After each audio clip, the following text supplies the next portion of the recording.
breaking. Trump warned again Venezuela is a disaster and something will be done.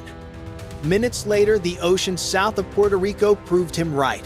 At 4:12 a.m., a gray go-fast boat tore through the dark at more than 50 knots, running with no lights and heading straight toward a protected US patrol lane. Above it, an MH-65E Dolphin dropped into a fast descent, rotors shaking the air as the crew locked onto the target. Instead of slowing down, the smugglers pushed the engines harder, turning the chase into a direct challenge. Inside the helicopter, tension rose fast. The distance closed to 280 yards. Alarms buzzed, rules shifted, and the mission went from watching to stopping. Anyone seeing it would know this wasn't a mistake. It was a test, a clear attempt to see how far they could push us forces before things turned dangerous. And they had no idea they were provoking the wrong team tonight. If you want to follow every second of this standoff, hit subscribe before we move to the next moment. To most people, a fast boat speeding through the night looks like a simple chase. But out here, in the open water between Puerto Rico and the Venezuelan coast, nothing is simple anymore.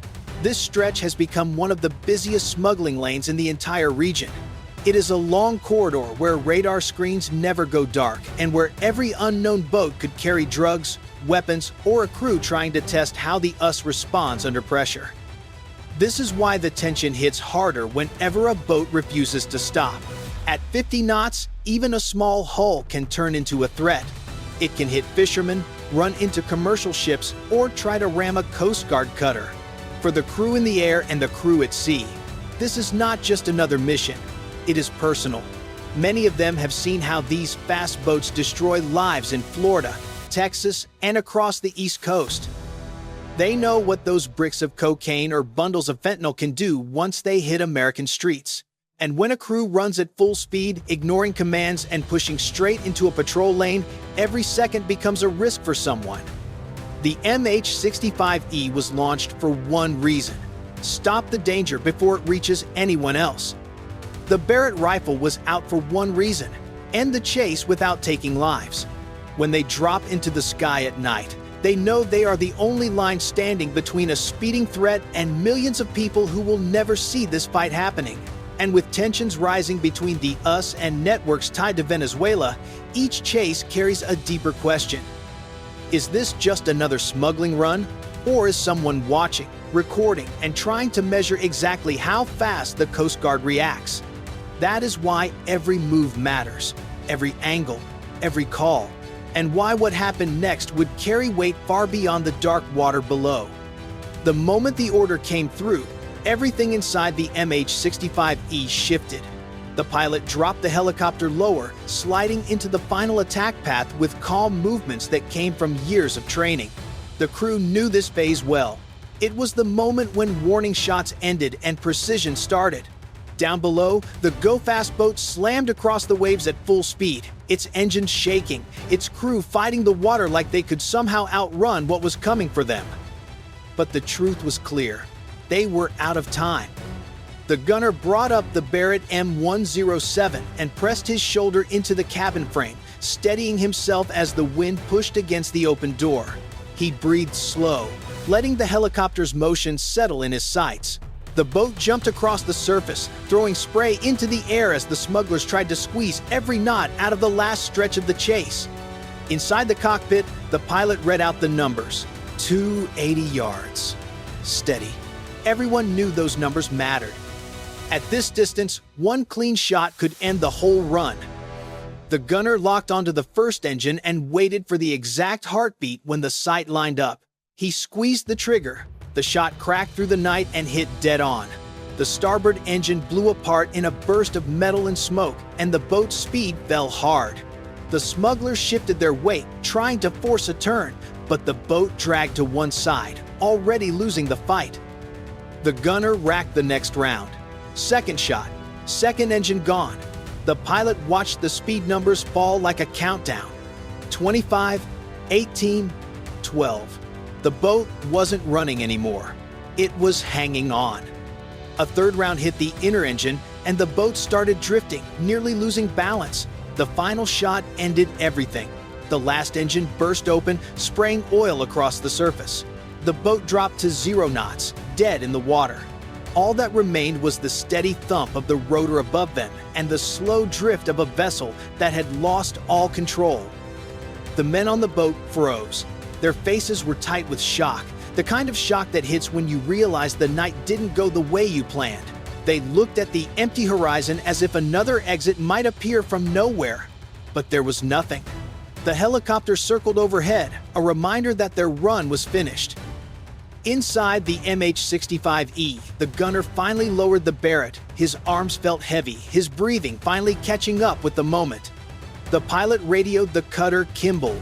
Target disabled, engines neutralized, crew compliant. On the deck of the Kimball, boarding teams rushed into position, ready to launch. The chase that began at high speed had dropped into a calm silence that felt almost unreal. The go-fast drifted with no power and no hope of recovery. The smugglers leaned against the rail, staring at the sea like they were trying to understand how quickly the balance had shifted. They were running the ocean a minute ago. Now the ocean was carrying them toward capture. And before we move to the next moment of this standoff, I want to hear from you. If you think the Coast Guard ended this chase with perfect timing, press 1. If you believe the smugglers still had a chance before the engines went dead, press 9. Even with the engines dead, the night didn't settle. The go-fast boat drifted in the dark water, rocking slowly as smoke from the blown engines floated across the surface. One smuggler lifted his hands, confused and shaken, like he still expected the boat to move if he pushed hard enough. Another stared at the wrecked engines, realizing the run they counted on had ended in less than a minute. These boats were built to outrun almost anything, yet a few clean shots had turned this one into a powerless shell. Above them, the MH-65E kept a slow, steady circle. The pilot stayed disciplined, never flying too low and never giving the smugglers a chance to make a sudden move. In tight operations like this, even a small shift can change the risk for the crew, so every movement stayed controlled and careful. The gunner remained at the door, not aiming the Barrett anymore, but watching hands, body language, and any sign someone might try something desperate. People on a sinking plan sometimes take chances they never would before. Inside the cockpit, the radio buzzed with updates from the Kimball. Boarding teams were ready. Engines were running. Gear was packed. The next step was simple but urgent. Reach the disabled boat fast, secure the suspects, and protect anything inside before it could be tossed into the water. Evidence in cases like this can vanish in seconds if the teams move too slowly. The smugglers kept looking up at the helicopter as if trying to guess their future. Maybe they had escaped before. Maybe they thought they could do it again. But tonight, the Coast Guard had moved with precision, hitting every timing window perfectly. And the smugglers knew it. Their shoulders dropped. The fight was finished. But something about the chase didn't feel like a normal drug run. The route they took, the speed they pushed, the way they ignored commands, it felt like they wanted to trigger a full-scale response. That kind of behavior usually comes from groups tied to Venezuela, networks known for testing how fast the US reacts at night.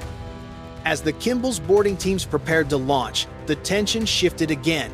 The chase was over, but the questions behind it were just beginning. Before we move to the twist, tell me what you think. If you believe this was a planned test of the US response, press 1. If you think it was only a desperate smuggling run, press 9.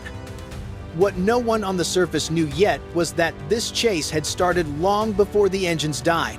Earlier that night, the Kimball's intelligence team picked up short bursts of electronic noise far off the normal route. The signals were weak and strange, almost like someone was testing how much data they could send without being noticed. They didn't match a normal smuggling pattern. They looked more like a quiet probe. And the moment the go-fast boat lost its last engine, those signals stopped at the exact same second. That was the first sign this run wasn't only about drugs or money. Someone wanted to measure the Coast Guard's reaction time, how fast the MH-65E launched, how close it flew, and how many seconds it took the Barrett to disable each engine. The odd part was that the crew on the boat didn't seem aware of any of this. Their panic looked real. Their confusion looked real. They reacted like men hired to move a load, not like people carrying out a strategic test. As the boarding teams approached, another detail made the situation even stranger. The smugglers weren't trying to dump cargo or hide anything. They didn't reach for compartments or throw evidence into the dark. They just stood there, stunned, like they suddenly realized they had been used. That told the Coast Guard something important. The real story wasn't the men, it was the plan behind them. And the deeper the crew looked, the clearer it became. The route, the timing, the refusal to stop, all of it matched the pattern of networks tied to Venezuela. Groups known for sending out decoy boats to study how the US reacts at night, gathering information for reasons that go far beyond simple smuggling. Before we move into the climax, I want your take. If you think this was a hidden probe linked to Venezuela, press 1. If you believe it was still just a chaotic smuggling run, press 9. The boarding teams launched fast. The Kimball dropped its RHIBs and the small boats rushed across the waves toward the disabled Go Fast. Above them, the MH-65E kept a tight circle, its spotlight ready in case the men on deck made a sudden move. Even though the smugglers looked frozen, the Coast Guard treated every second like it could shift without warning. When the first RHIB reached the hull, the team climbed aboard in one smooth push. The smugglers didn't resist. They raised their hands and stayed still, shaken and confused. The boarding team spread out across the deck, checking corners, consoles, and any place where a weapon or device could be hidden. The engines were destroyed cleanly. No fire, no debris, just precise hits that ended the chase without hurting anyone. Then came the turn. Inside a small storage space, an officer found a sealed waterproof case. It wasn't shaped like drug cargo or standard gear. It was heavy, packed tight, and protected like something that wasn't meant to be damaged. He radioed in, "Kimball, we found a secured case, possible electronics." As soon as it was brought into the open, the helicopter confirmed they had spotted a square object during the chase, one the smugglers never tried to throw overboard. That alone made it important. When the officers opened the case, the reason became clear. Inside was a compact electronic device with a data module and antenna, built to record speed, distance, and signal strength. A tracker, a recorder, something meant to capture the entire chase from the first warning to the final engine shot. It wasn't labeled, but the design matched devices tied to networks operating out of Venezuela. The smugglers' reactions told the rest of the story. They didn't seem to know what they were carrying. Their shock looked real. They were runners, not planners, used for a job much bigger than they understood. The MH-65E's spotlight swept across the water, lighting the scene like a frozen frame. The ruined engines, the stunned crew, the open case, and the device that shifted the meaning of the entire encounter. This wasn't just a smuggling run. Someone wanted to learn how the US Coast Guard reacts, how fast it moves, and how precise its shots really are. Before we step into the aftermath, I want your take. If you believe this device proves the chase was a planned test, press 1. If you think it may still have been a smuggling job gone wrong, press 9. By sunrise, the chase was finished. The suspects were secured, and the disabled boat was tied to the Kimball. The electronic device found in the storage compartment was locked inside an evidence container. A quick review showed it had recorded speed changes, launch timing, engine hits, and distance markers. Someone wanted a full picture of how the Coast Guard reacts under pressure.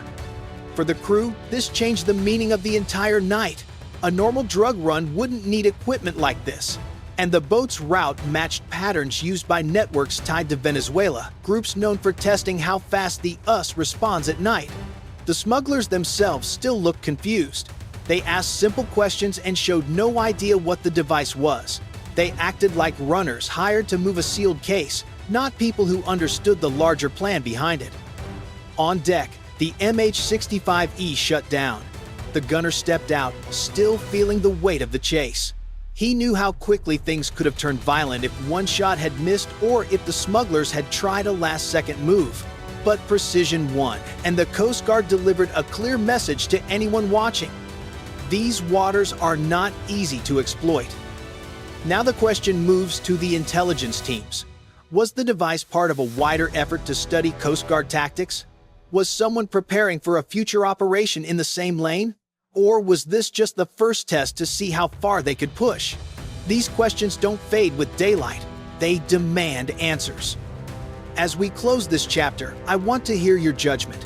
If you think this event proves a broader plan aimed at testing the US, press 1. If you believe it was still just a risky smuggling run with a strange twist, press 9.